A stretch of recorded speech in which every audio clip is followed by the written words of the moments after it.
प्राप्ति का आदर्श भगवान बुद्ध को मैं नमन करता हूँ। जिस धम्म का आचरण कर रहे हैं, जो धम्म डॉक्टर बाबा साहब अम्बेडकर जी ने दिया है, तो उनको मैं नमन करता हूँ। और संघ में जो कल्याण मैत्री का आनंद लेते हैं, ऐसे संघ के रचयिता भंते उर्गेन संरक्षित जी, इनको मैं नमन करता हूँ।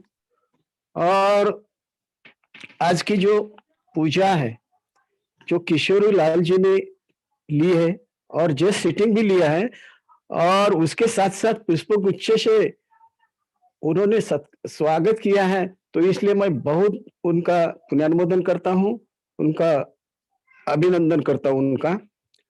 और उसके बाद जो गीत मुदिता वीर जी ने जो धम्म चक्र चलाना है, तो इतना अच्छा गीत उन्होंने अपने सामने प्रस्तुत किया है, इसलिए मुदिता वीर जी का मैं बहुत बहुत पुण्यानुमोदन करता हूँ, अभिनंदन करता हूँ। और उसके साथ बहन दीक्षा जी और सिद्धार्थ जी, इन्होंने पुष्पगुच्छ देके जो स्वागत किया है, इसलिए उनका भी मैं बहुत पुण्यानुमोदन करता हूँ। और धम्म मित्र बौद्ध जो बोधि प्रकाश के बाजू में ही है, उनका भी मैं बहुत बहुत पुण्यानुमोदन करता हूँ, अभिनंदन करता हूँ।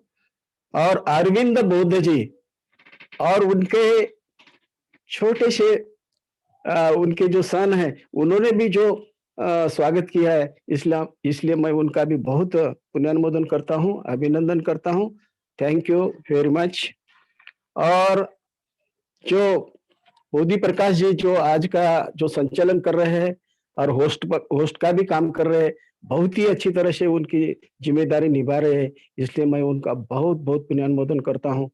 और सभी दिल्ली टीम के केंद्र की जो भी टीम है, उनको मैं बहुत बहुत अभिनंदन करता हूँ, उनको स्वागत करता हूँ। और आज के और सभी धम्मचारिणी, धम्म मित्र, धम्म सहायक सभी भाई और बहनों को मेरा नमो बुद्धाय, जय भीम। तो धम्म भाई और बहनों, अब तक अपन ये जो देखा है, यानी भारतीय संविधान के बारे में, और कल पहला और दूसरा भी शील थोड़ा सा शुरुआत किया था, तो अब आगे बढ़ेंगे। ये भारतीय जो संविधान है, यानी पूरा बौद्ध धम्म उसमें समाया गया है, यानी पूरा बौद्ध धम्म। तो इसलिए तो बाबा साहब जी हर बार कहते थे कि मैं भारत बौद्धमय करूंगा, और उन्होंने ये बौद्धमय करके रखा है। जैसा कि भारत देश का राष्ट्र चिन्ह है 4 सिंह, और उनके नीचे सत्यमेव जयते हैं, यानी 4 सिंह, यानी धम्म की गर्जना कर रहे हैं वो। और ये जो 4 सिंह का जो स्तंभ है, सारनाथ में है, सम्राट अशोक जी ने वहां पे स्थापित किया है।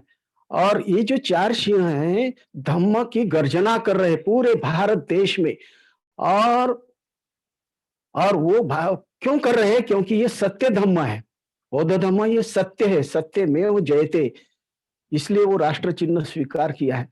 तो हर बात जो बाबा साहब जी ने किए है, वो सिर्फ बौद्ध धम्म से तत्व से लिए है उन्होंने। तो जो भी ये कानून बना है, संविधान, तो ये संविधान का जो कानून है, हर एक भारत में रहने वाला जो भी इंसान है, उनको पालन करना पड़ता है, चाहे वो किसी भी धर्म का हो या किसी भी संप्रदाय का हो। उनको ये भारतीय जो संविधान का जो कानून है, वो पालन करना पड़ता है। और इसकी जो विविध धाराएं हैं, उससे दंड और सजा का भागीदार होना पड़ता है। इसलिए ये जो धाराएं है, इसके बारे में पहले देखेंगे। पहला जो शील है, प्रीसेप्ट, फर्स्ट प्रीसेप्ट, पानातिपाता वेरमणि, तो इसमें ये धाराएं आती है। यदि किसको लिखना है वो लिख सकते हैं। 302 क्रमांक की धारा है इसमें। 303, 304, 304 ये, 304 बी, 307, 308, 309, 323, 324, 328, 332, 333, इतने ये धाराएं इस प्रिसेप्ट के तहत आती है, पानातिपाता वेरमणि। और दूसरा जो पंचशील है आदीन दाना वेरमणि, इसमें ये धाराएं आती है 327, 379, 380, 381, 382, 384, 385, 386, 392, 393, 394, 395, 396, 397, 398 and 399, इतने धाराएं आदीन दाना वेरमणि इस पंचशील के तहत आती है। तो बाद में बाकी के देखेंगे। तो ये धाराएं से यानी कौन सा क्राइम यदि किया तो कौन सी धाराएं लगती है, ये भी देखेंगे थोड़ा सा। भारतीय संविधान की धाराएं 307 में एक ये धारा कब लगती है? हत्या की कोशिश करने से, हत्या की कोशिश। 302 हत्या का दंड,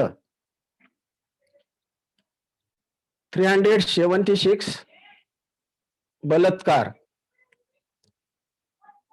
395 डकैती,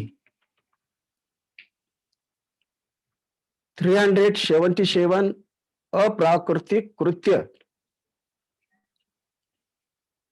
396 डकैती के दौरान हल्ला, 120 षड्यंत्र रचना, 365 अपहरण, 201 सबूत मिटाना, 34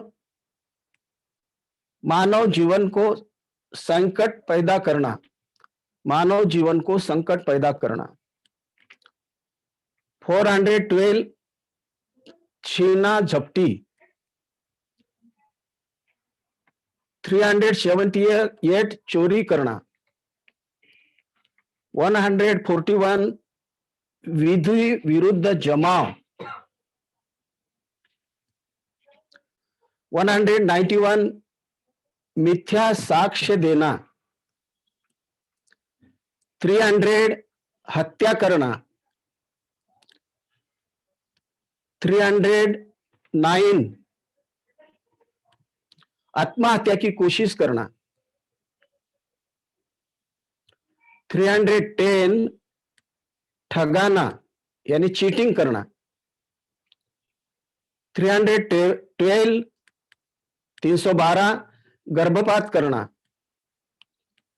351 हमला करना, 354 स्त्री लज्जा भंग करना, 362 अपहरण करना, 415 छल करना, छल कपट करना, 445 गृह भेदन, 494 पति पत्नी के जीवन काल में पुनः विवाह, 499 मानहानि और 511 आजीवन कारावास। दंडनीय अपराधों को करने के लिए दंड। तो ये सब धाराएं देखिए आप अपन।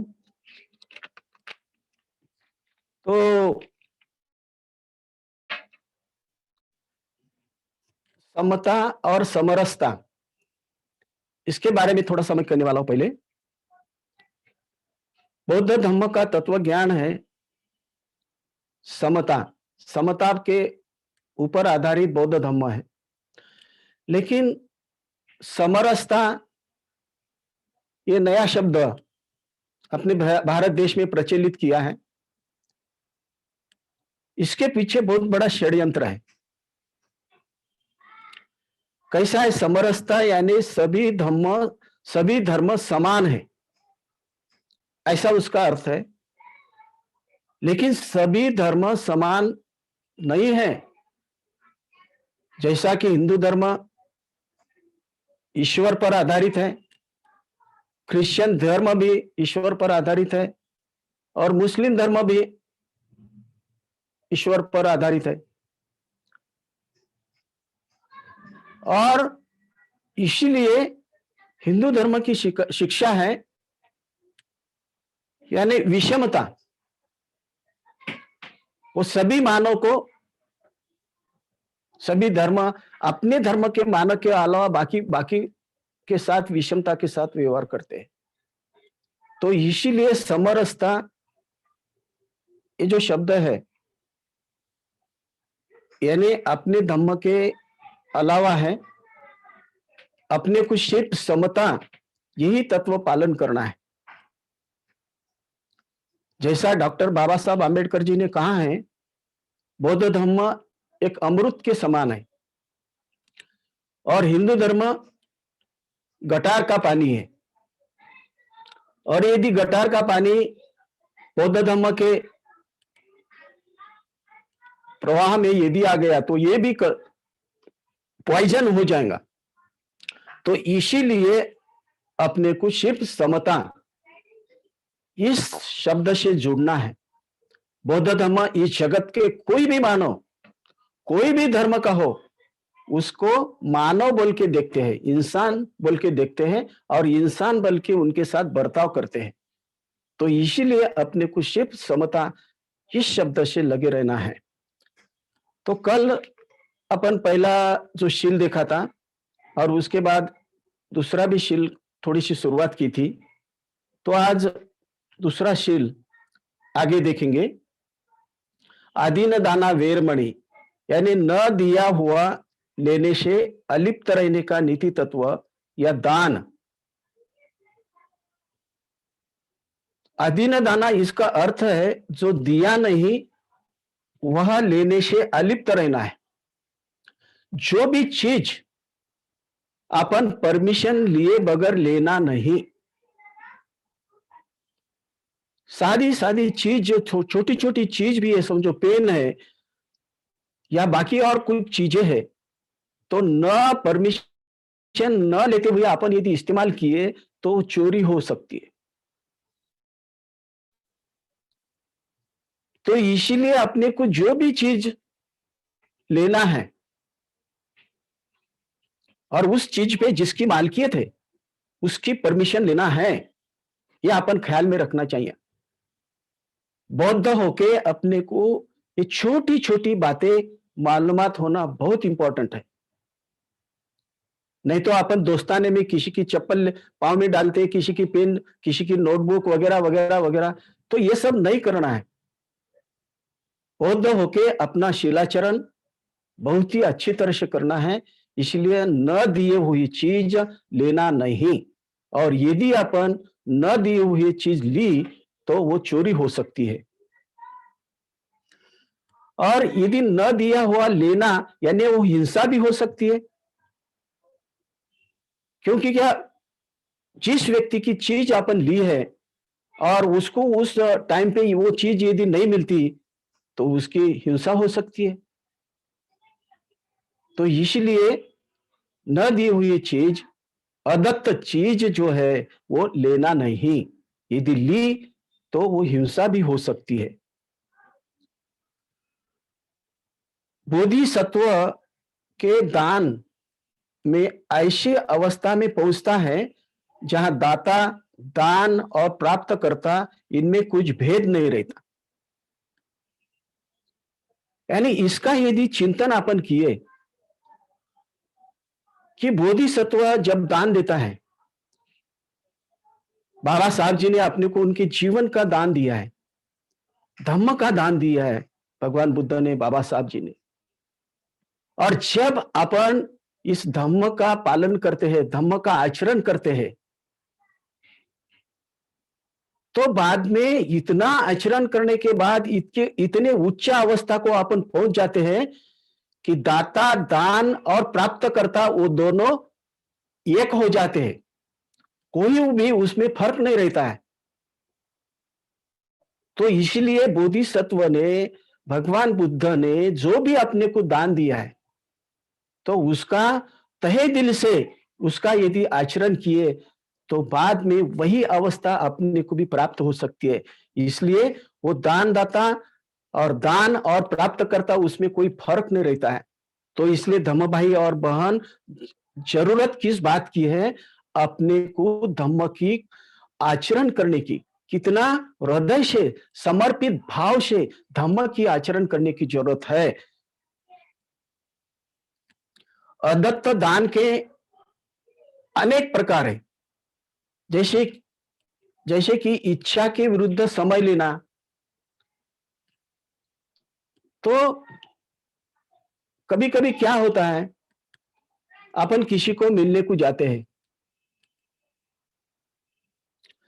और मिलने के जाने के पहले अपन उनको पूछते नहीं है कितना टाइम बातचीत करना है वगैरह, कुछ भी नहीं। तो बौद्ध होने के नाते अपन क्या करना चाहिए कि जिसको भी मिलना है, जिसको भी संपर्क करना है, तो पहले ही टाइम उनको पूछ लेना, भाई आपके पास कितना टाइम है, और उतना ही समय उनके साथ संपर्क करना है। और यदि अपन उनके साथ संपर्क करते करते ज्यादा समय यदि लिया, तो क्या हो जाता है, उनकी इच्छा के विरुद्ध समय लेते हैं अपन, तो ये भी चोरी हो सकती है। ये अपन ख्याल में रखना है, ये बहुत इंपॉर्टेंट बात है। कोई व्यक्ति क्या करता है, अपनी शिकवे, शिकायत और लंबी निंदाजनक बातें सुनाने में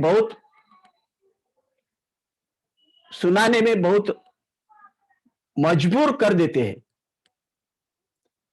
कोई इंसान क्या करते हैं, किसी को मिलने को गए तो अपनी ही बातें बताते हैं, इतनी ज्यादा बताते हैं बातें, खुद के शिकवे, शिकायत और उसके साथ साथ निंदाजनक बातें औरों की, वो दूसरों को सुनाते हैं। तो इसमें क्या होता है, दूसरे की शक्ति खलास हो जाती है, मानसिक शक्ति भी सुनते सुनते खलास हो जाती है। तो ये भी चोरी का प्रकार है, ये भी अदत्त दान का प्रकार है। तो ये बात बौद्ध लोगों ने टालना चाहिए। जो भी बात कहना है, बहुत ही सटीक बात करना है, सत्य बात करना है, ना कि निंदाजनक बात किसी की भी किसी के सामने कहना नहीं है। जो भी जिसके साथ अपन बोल रहे हैं, जिसके साथ बातचीत कर रहे हैं, सिर्फ उसका और अपना संबंध रहना चाहिए और वो दोनों के विषय में ही बोलना चाहिए। यदि नहीं तो ये भी चोरी का प्रकार हो सकता है। तम बंधु और बहनें,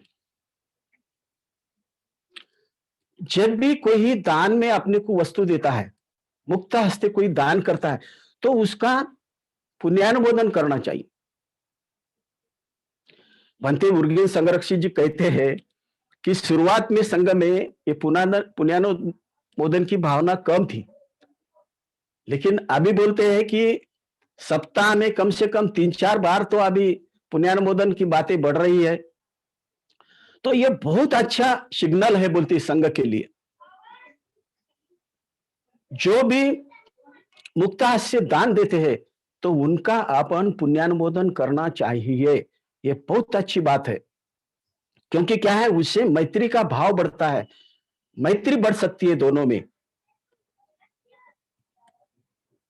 तो भंते उर्गेन संरक्षित जी कहते हैं कि ये जो पुण्यानुमोदन का भाव संघ में बहुत अच्छी तरह से बढ़ रहा है, इसलिए उन्होंने बहुत प्रसन्नता प्रकट की, क्योंकि संघ में ही ये पॉसिबल है पुण्यानुमोदन करना। तो ये जो बात है बाकी इतर संगठन में अपने को दिखने को नहीं मिलेगी, सिर्फ टीबीएम में। लेकिन पुण्यानुमोदन करने की बात जो आदरणीय भंते उर्गेन संरक्षित जी ने ये शिक्षा दी है, तो उसी की तहत सभी संघ सदस्य, सभी धम्म मित्र ये पुण्यानुमोदन करने के लिए बिल्कुल अग्रसर रहते, सामने रहते, फ्रंट पे रहते। उसके साथ साथ पैसा रोकना और न देना, यहां भी चोरी है। ये आदीन दाना का अपराध है। समझो किसी ने किसी के पैसे अपन उधार लिए, जैसे कि रिश्तेदार के या मित्रों के, तो वो रकम जिस टाइम को वापस करने का अपन वायदा किया है, उसी टाइम को वापस करना बहुत ही अच्छी बात है, क्योंकि उनको भी आवश्यकता रहती है पैसों की। तो इसलिए जिसके पास से पैसा लिया है उनको टाइम के पहले उनको वापस करना है। और नहीं तो ये क्या है, रिश्तेदार है और मेरे मित्र है, चलता है बोल के यदि ज्यादा टाइम लग गया तो लेकिन वो भी चोरी हो सकती है। लेकिन इसमें एक बात इंपॉर्टेंट है, कौन सी बात, कि यदि अपन इसका कर्ज लिया है, यानी बैंक का, सरकारी बैंक का यदि कर्ज लिया है और वो उसके हफ्ते अपन भर रहे हैं, नियमित हफ्ते भर रहे हैं, तो वो लेकिन चोरी नहीं हो सकती, क्योंकि क्या है, वो कर्ज के साथ उसका ब्याज भी है, वो भी अपन हर महीना भर रहे हैं, तो वो चोरी नहीं हो सकती। लेकिन मित्रों के और रिश्तेदार के जो भी अपन अमाउंट लिए, जो भी पैसे लिए हैं, वो टाइम के पहले उनको वापस करना है। और यदि वो टालने का अपन प्रयास किया तो लेकिन वो चोरी हो सकती है। और जब तक अपना कर्ज खत्म नहीं होता तब तक अपन दान नहीं दे सकते। तो इसीलिए क्या करना चाहिए, यदि कर्ज लिया है अपन जल्दी से जल्दी वापस करना चाहिए। और यदि अपन कर्ज में रहे तो अपन दान नहीं दे सकते। इसीलिए संघ में, त्रिरत्न बौद्ध महासंघ में किसी भी धम्म मित्र, किसी भी धम्मचारी के ऊपर यदि कर्ज है तो दीक्षा के पहले क्लियर करो, ऐसा बोलते हैं। क्योंकि दीक्षा के पहले यदि क्लियर किए तो अच्छा है, और नहीं किया तो क्या होता है, वो ये जो दूसरा शील का पालन नहीं होता है, यानी शुरुआत से दीक्षा से ही। इसलिए भंते उर्गेन संरक्षित जी कहते हैं कि यदि अपने ऊपर कर्ज है तो दीक्षा लेने के पहले, धम्मचारी की दीक्षा लेने के पहले वो कर्ज वापस करना चाहिए। क्योंकि कर्ज यदि वापस किया, अपन कर्ज में यदि है तो दान नहीं दे सकते संघ को। और इसीलिए भंते उर्गेन संरक्षित जी कहते हैं कि दीक्षा होने के पहले ही ये कर्ज अपन लौटाना चाहिए।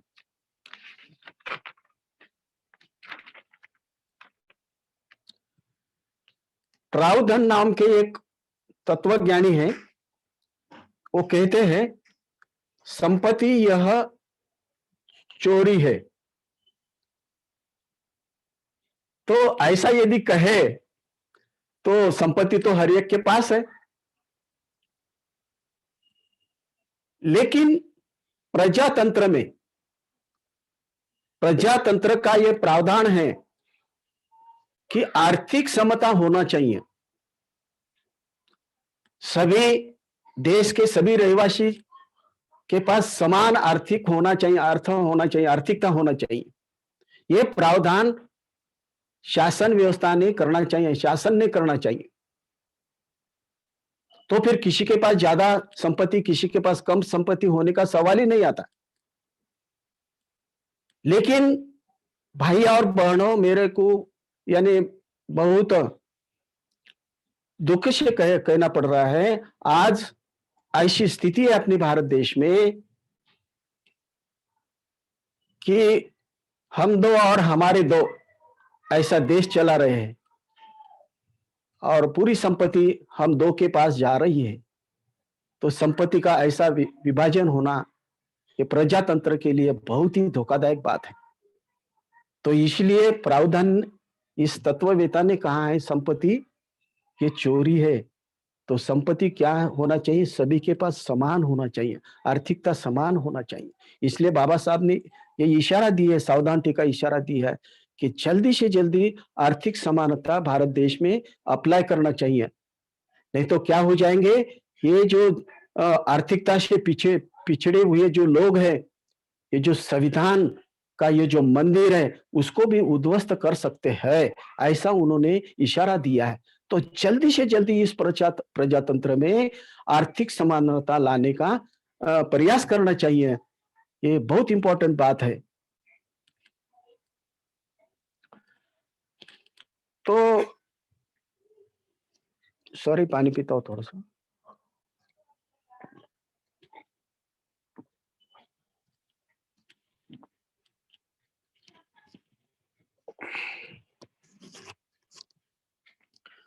तो हृदय परिवर्तन से ही चोरी से अलिप्त किया जा सकता है। तो उसके बारे में एक छोटी सी स्टोरी दी है। पूर्णा नाम का एक नौकर था और वो किसी श्रेष्ठी के पास नौकर था और एक दिन उत्सव था। तो मालिक ने कहा उसको, क्या उत्सव में भाग लेंगे, क्या खेत में हल चलाने के लिए जाएंगे? तो पूर्णा ने कहा, मैं मेरे पत्नी को पूछता हूं और फिर बाद में मैं आपको जवाब दूंगा। तो पूर्णा घर की तरफ गया और उसने मिसेस को पूछा, उसने, मालिक ऐसा ऐसा कहते हैं, उत्सव में ठहरते कि क्या खेत में चले जाते हल चलाने। तो उसके मिसेस ने कहा, यानी इसका मतलब यह है कि श्रेष्ठ को लगता है कि आप खेती में चले जाना चाहिए। तो ठीक है, वो बोला मैं खेती में चला जाऊंगा। तो फिर वो हल, वो बैल वगैरह लेके खेती में चला गया और जाते वक्त उनको एक भिक्षु मिला। उसको बहुत दुख हुआ, उस भिक्षु को दान देने के लिए कुछ भी नहीं था उसके पास।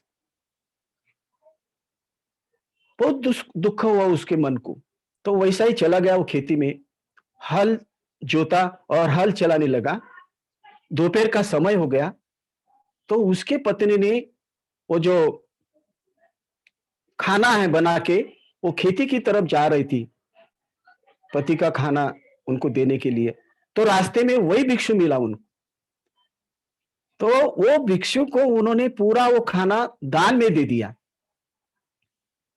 और वो कहती है भिक्षु को, हमें ऐसा आशीर्वाद दीजिए कि हम दरिद्रता से मुक्त हो जाए। तो फिर बाद में और वो घर को गई, पुनः उसने खाना बनाया और खाना लेके खेती की तरफ गई। और खेती में जाने के बाद दोपहर के समय वो खाना पति को खिलाया।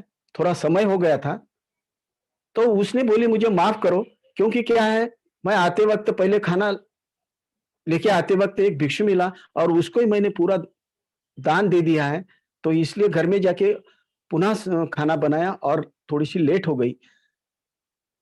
तो पूर्णा कहता है मिसेस को उसके, तो तूने मेरी मन की बात की, क्योंकि मुझे भी वही भिक्षु मिला था लेकिन उसको देने के लिए मेरे पास कुछ भी नहीं था, तो इसलिए तूने मेरी मन की बात की है, तो बहुत अच्छा हो गया, ऐसा उसने कहा। तो फिर खाना खाया उसने और वाम कुक्षी थोड़ी सी ली और बाद में वो हल जोतने के लिए गया। तो हल चलाने के लिए गया तो वहां पे पूरा यानी रेडिएशन यानी चमत्कार, वहां पे गोल्ड दिख रहा था, सोना वहां पे चमक रहा था वो हल के पास। तो फिर उसने मिसेस को कहा, तो फिर वो दोनों ने वो सब इकट्ठा किया, वो सोना एक प्लेट में, और श्रेष्ठ के पास लेके गया, श्रेष्ठ को जाके दे दिया। और फिर श्रेष्ठी बहुत ही खुश हो गए, और उन्होंने उनको बहुत बड़ा इनाम भी दे दिया है। यानी तो सॉरी, ये जो कहना था, ये बात की बात है, सही बोले तो ये स्टोरी।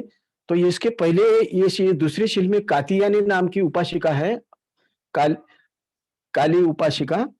और कात्यायनी और काली उपासिका ये दोनों मैत्रीण थी, और ये दोनों, उनका काली उपासिका लड़का सोन था, जो बुद्ध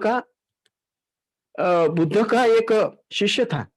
और एक दिन वो घर में आया, तो ये उसके मित्र ने, ये जो कात्यायनी है, उसको भी बुलाया, और वो बुद्ध धम्म का संदेश देने लगा, उपदेश देने लगा। और उस वक्त कुछ डकैत लोग आ गए चोरी करने के लिए कात्यायनी के घर को। तो ये कात्यायनी उसके नौकर को, दासी को भेज दिया घर को, जाके कुछ दिया वगैरह ला।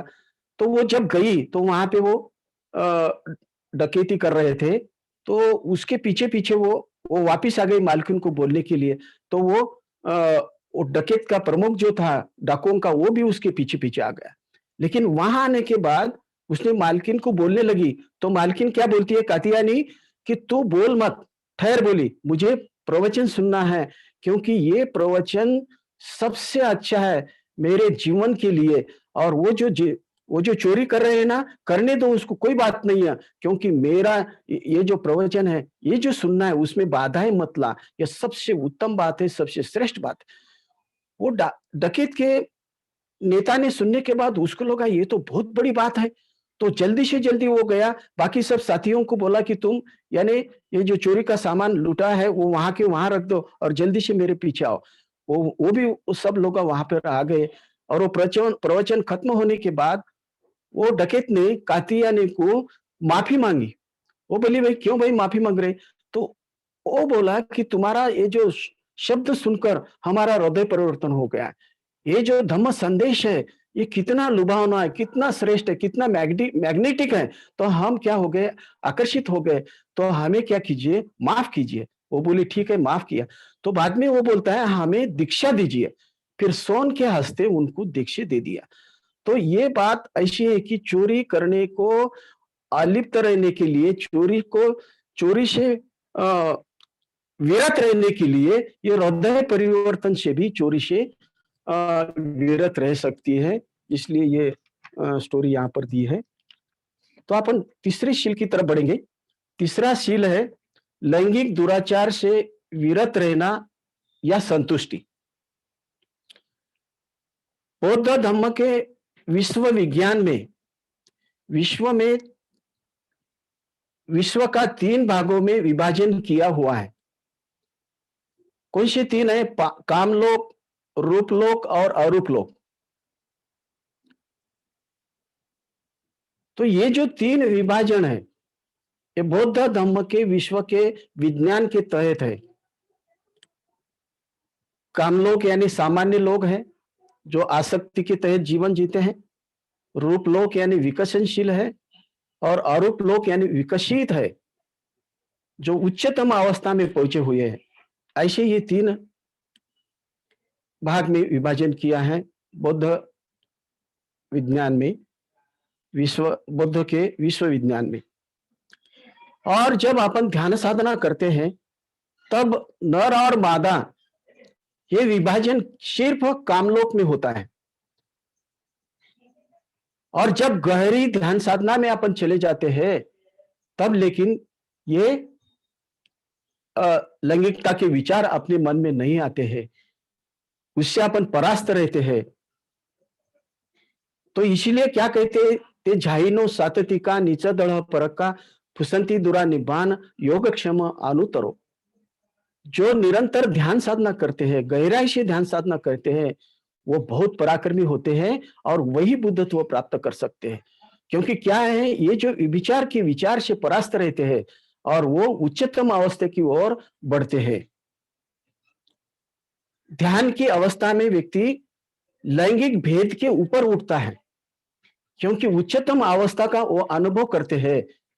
तो इसलिए ध्यान साधना विचार से मुक्त होने के लिए बहुत अच्छी बात है। देवदूत के जैसे अपन बर्ताव करते हैं, ध्यान साधना में अपन देवदूत रहते हैं या ब्रह्मलोक की अवस्था में रहते हैं। मुदिता, मैत्री, करुणा और उपेक्षा भाव में रहते हैं। तो इसीलिए उस भाव में अपन ये जो लैंगिक दुराचार से विरत विरत रहते हैं अपन, और संबोधि प्राप्त के मार्ग पर प्रगति करने के लिए धम्माचार करना अत्यंत अनिवार्य है। तो धम्माचरण यदि किया अपन, तो अपन बुद्धत्व की ओर बढ़ते हैं, और इसीलिए ये सब बाकी के बाधाएं से अपन अलिप्त हो जाते हैं। केवल हमें इसका जो विधायकशील है संतुष्टि, तो केवल हमें संतुष्टि का अनुभव लेना ही प्राप्त नहीं है, पर्याप्त नहीं है। तो इसके साथ ही हम पूरी तरह से स्त्री या पुरुष ऐसा विचार भी करने का टालना है। ये बहुत इंपॉर्टेंट बात है कि केवल संतुष्टि या समाधान मन में रखना इतना ही काफी नहीं है। तो अपन स्त्री या पुरुष है, ये भी विचार अपने मन में नहीं आना चाहिए। ये कब पॉसिबल है? जब अपन ब्रह्मा की अवस्था में रहते, देवलोक की अवस्था में रहते हैं, तब अपन खुद को मैं पुरुष हूं या मैं स्त्री हूं, ये भाव भी मन से चला जाता है। एक व्यक्ति बल के अपन विकास करते हैं।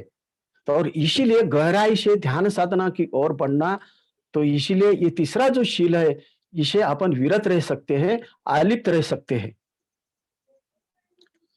हम पूर्णतः सिर्फ पुरुष ही है या सिर्फ स्त्री है, ऐसे विचार करने से हम जितने प्रमाण में अलिप्त रहेंगे, उतना ज्यादा होता है। क्योंकि क्या है, सदियों से अपन, आज समझो पुरुष है तो सदियों से पहले भी स्त्री हुए होंगे। आज जो स्त्री है, पहले सदियों से यानी पुरुष भी बन चुके होंगे। तो इसीलिए मैं पुरुष हूं बोल के ये ख्याल भी मन में रखना नहीं है, क्योंकि मैं पुरुष हूं ये ख्याल में रखा तो पुरुष के जैसा बर्ताव करेगा, और स्त्री को यदि लगता है कि मैं स्त्री हूं तो स्त्री के जैसा बर्ताव करेगी। तो ये भाव अपने मन से निकाल देना है। धम्म मार्ग के आचरण से अपन खुद को व्यक्ति कहलाते हैं, व्यक्ति बनने चले जाते हैं, व्यक्ति बनते हैं। तो इसीलिए ये जो भाव है, मैं पुरुष हूं, मैं स्त्री हूं, ये भाव भी मन से निकाल देना है, उससे विरत रहना है।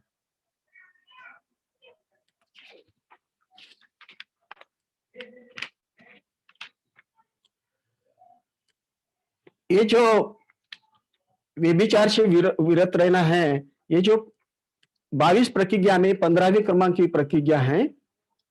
तो वैदिक काल में व्यभिचार को सदाचार कहते थे, समाज सदाचार बल्कि उनको मान्यता दी थी। वो वैदिक काल में यज्ञ करते थे, और यज्ञ के वक्त ऋषि और राजा दिन दिन में स्त्रियों के साथ संभोग करते थे। उनको धर्म की मान्यता थी, और उसको उन्होंने वामदेव व्रत ये नाम दिया था। वामदेव व्रत के तहत ये वो ऐसे कर्म करते थे, उनको धम्म की मान्यता मिली थी। सिद्धार्थ के पिताजी शुद्धोधन जी ने सिद्धार्थ के लिए बचपन में 3 महल बंधे थे, रेनी सीजन में, विंटर सीजन में और समर सीजन में रहने के लिए। और उस महल में उन्होंने उनके राज्य की सुंदर सुंदर युवतियां उस महल में रखी थी, सिद्धार्थ का मन रिझाने के लिए। लेकिन सिद्धार्थ का चित्त उनकी तरफ अट्रैक्ट नहीं हो गया, तो उनके जो उदयन है प्रधानमंत्री, वो कहते हैं कि युवा युवा अवस्था में ये भोग लेना चाहिए। लेकिन सिद्धार्थ कहते हैं मैं इसमें भाग नहीं ले सकता हूं, क्योंकि क्या है, ये जग क्या है, अनित्य है, इसीलिए मैं इसमें सहभाग नहीं ले सकता। ऐसा उन्होंने आंसर दे दिया और उससे वो विचार करने से विरत रह गए।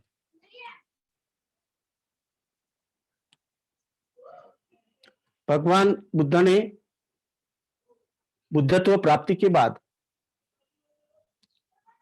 ये जो धम्म है पूरे जगत को कहना या न कहना, इसके बारे में उनके मन में द्विधा मनस्थिति थी,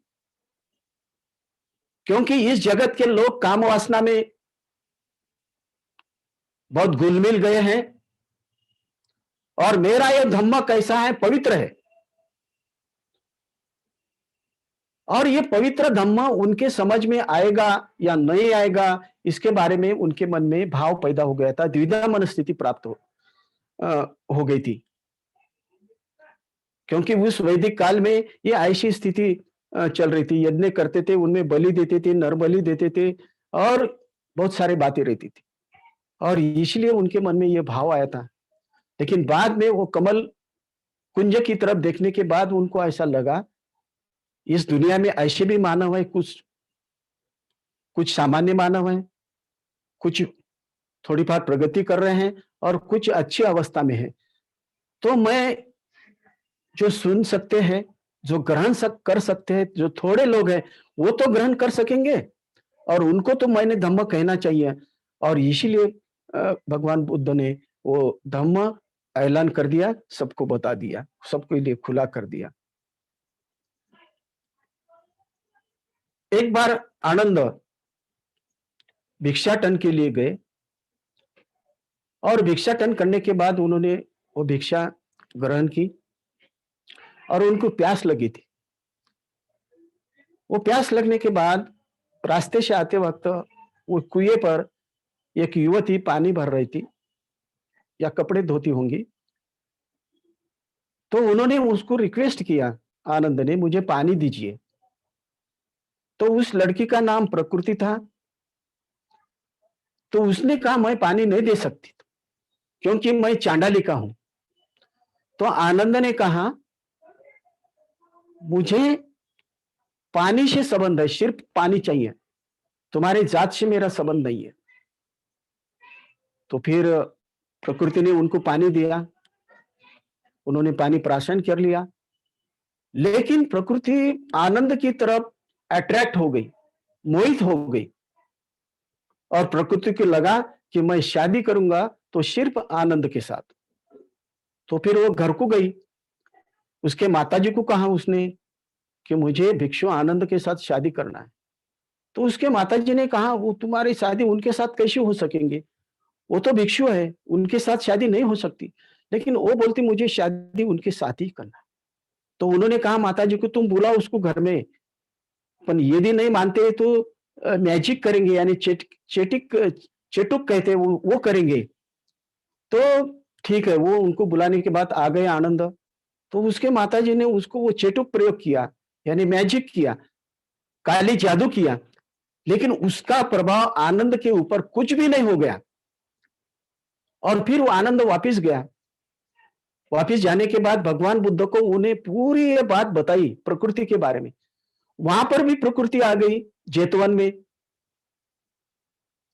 और वहां पे आने के बाद भगवान बुद्ध उनको पूछते हैं कि आनंद की कौन सी बात तुझे अच्छी लगी।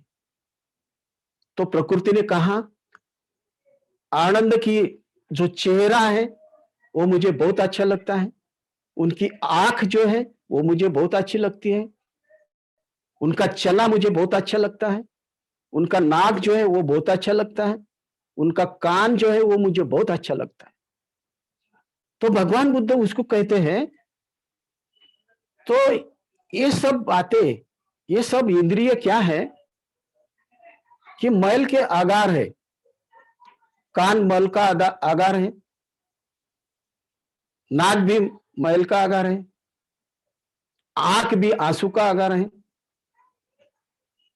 तो इससे तुझे क्या मिलने वाला है? क्यों शादी करना चाहती है? तो भगवान बुद्ध उसको कहते हैं, यदि तूने मुंडन कर लिया तो हम सोचेंगे क्या करना है। तो वो घर को गई और मुंडन भी उसने करवा लिया, माताजी का न सुनते हुए, और फिर वापस और जैतवन में आई। तो बुद्ध कहते हैं, आनंद से शादी करने से तुझे क्या मिलने वाला है? तो ये सब बातें, आंख के बारे में, कान के बारे में, ये सब, नाक के बारे में भगवान बुद्ध जी ने उनको कहने के बाद उसके ख्याल में आ गया, उसके चित्त में प्रकाश निर्माण हो गया, और उन्होंने बुद्ध को कहा कि मैं आपको शरण आ रही हूं।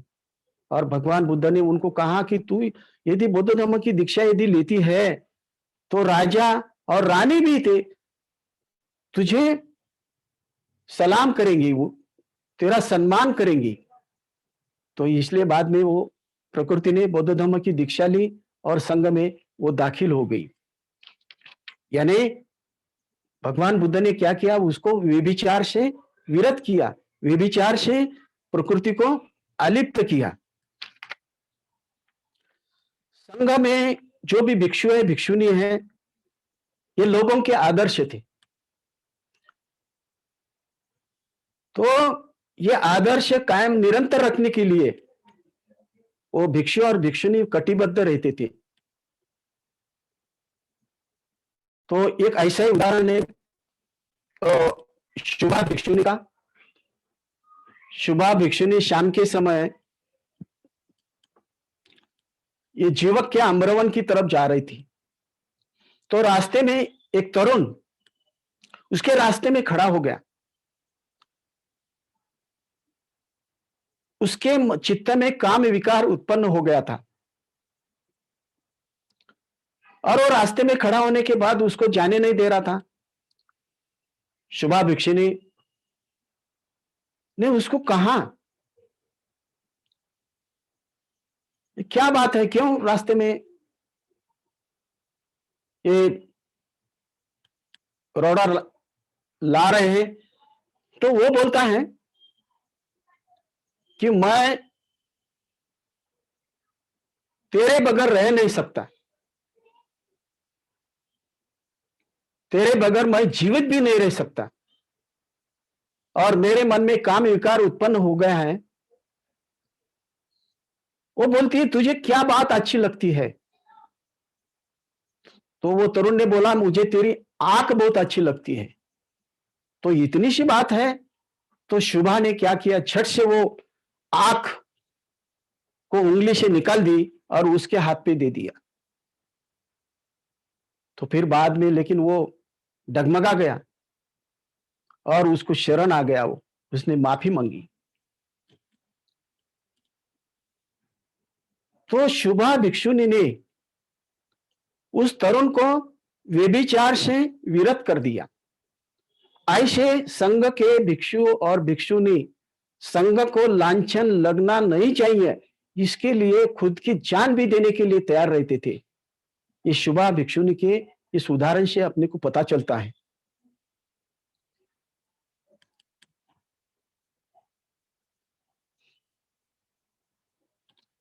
जीवक का भी एक उदाहरण है। जीवक शीलवती स्त्री का लड़का था, और उसको वेश्या का लड़का होने के नाते जन्म पैदा होते ही उसको फेंक दिया था उकीड़ा पर, यानी डस्टबिन की तरफ फेंक दिया था। तो वहां से अभय कुमार राजकुमार जा रहा था, उसने उसको ले लिया, उसका पालन पोषण कर लिया, और फिर वो बड़ा हो गया और नालंदा विद्यापीठ में जाके वो वैद्य बन गया। डॉक्टर बन गया, बहुत बड़ा वैद्य बन गया, और वो भी भगवान बुद्ध के संग में दाखिल हो गया।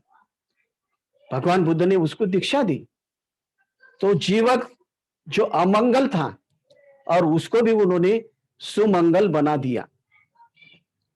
तो ऐसे भगवान बुद्ध ने जो भी लोग हैं उनको सही रास्ते पे लाने के लिए, सत्य रास्ते पे लाने के लिए उनकी ये धम्म की शिक्षा दी है।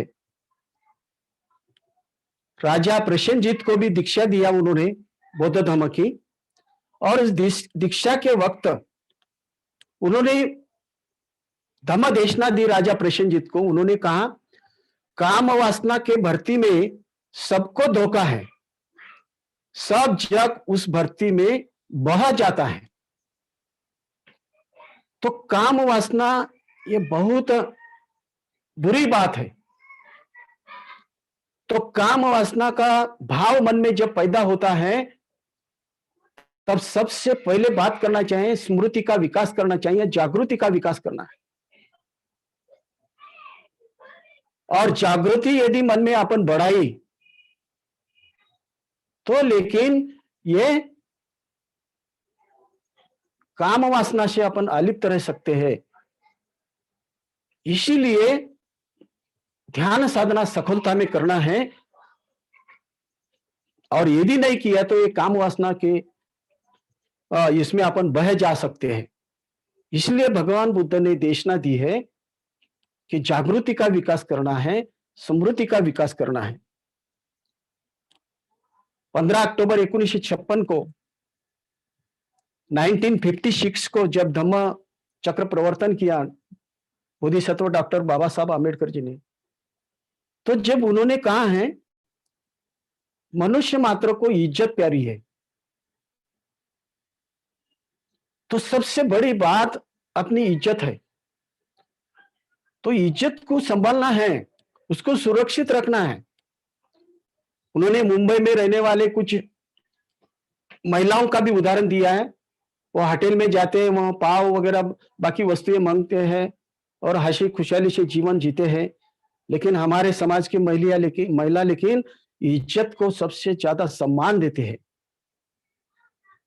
तो इसीलिए अच्छी तरह से इज्जत से जीवन जीना बहुत बड़ी बात है। तो ये जो तीसरा शील है ये कैसा है, यानी स्फटिक के जैसा है। यानी स्फटिक कैसा होता है, क्रिस्टल बोलते हैं उसको अंग्रेज में। तो ये बहुत ही अच्छा पारदर्शक रहता है और प्रकाशमान भी रहता है। तो जब इस शील से अपन व्यभिचार के से अपन अलिप्त यदि रहे, विरत यदि रहे, तो अपना जीवन भी प्रकाशमान हो सकता है। तो इसीलिए अपने को इस तीसरे शील का पालन करना है, बहुत इंपॉर्टेंट बात है। और उसके बाद चौथा शील है असत्य वाणी से विरत रहने का नीति तत्व या सत्यवाणी।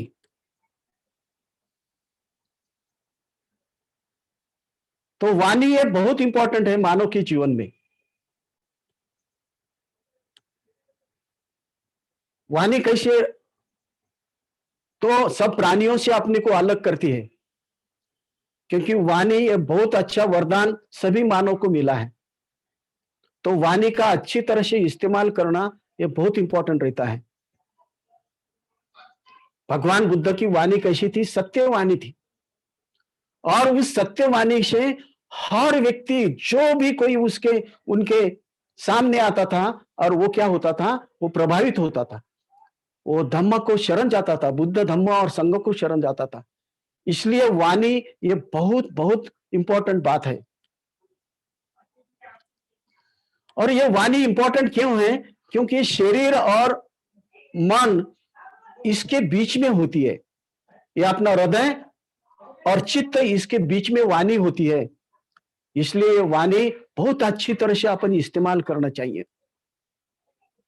बहुत अच्छी तरह से वाणी का यदि इस्तेमाल किया अपन, तो अपन उच्च मन की उच्च अवस्था अपन प्राप्त कर सकते हैं।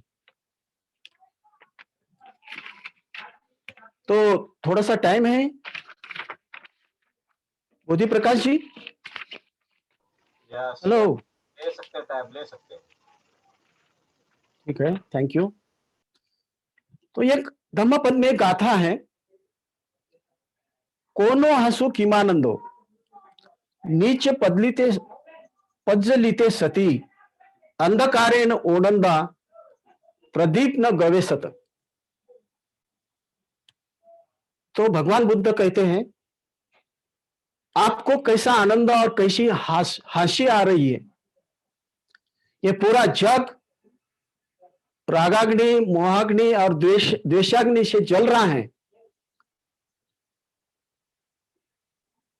तो ये प्रज्ञा का दीप कब जलाएंगे, ऐसा क्वेश्चन वो पूछते हैं। तो धम्म भाई और बहनों, अपने को प्रज्ञा का दीप जल्दी से जल्दी जलाना है और बौद्ध धर्म के मार्ग पर आगे बढ़ना है। एक ऐसा दूसरा धम्मपद है, यो च वससत जीवे अपस धम्ममुतम एकाह जीवित शयो पसतो धम्ममुतम। जो आदमी धम्म का आचरण करता है, एक दिन में पूरी तरह से हृदय से धम्म का आचरण करता है एक इंसान, और दूसरा इंसान जो 100 साल जिंदा है लेकिन धम्म का आचरण नहीं करता है, तो जो इंसान एक दिन में धम्म का आचरण करता है, वो इंसान वो 100 साल जिंदा रहने वाले व्यक्ति से भी श्रेष्ठ है, सबसे बढ़कर है। तो इसलिए धम्म भाई और बहनों, आपको गुजारिश करता हूं, धम्म का आचरण करना, इससे बड़ा पुण्य का कर्म इस जगत में दूसरा कौन सा भी नहीं है। तो मैं यहाँ पे मेरे वाणी को विराम देता हूं। सभी धम्म भाई और बहनों, सभी धम्मचारी धम्मचारिणी, सभी धम्म मित्र और दिल्ली केंद्र की टीम ने ये जो मुझे सुवर्ण मौका दिया है, तो इसीलिए मैं सभी का पुण्यानुमोदन करता हूं, अभिनंदन करता हूं, और मुझे ये जो सुवर्ण अवसर प्राप्त करके दिया है, इसलिए मैं दिल्ली केंद्र का बहुत बहुत पुण्यानुमोदन करता हूं और यहीं पे ठहरता हूं। नमो बुद्धाय, जय भीम।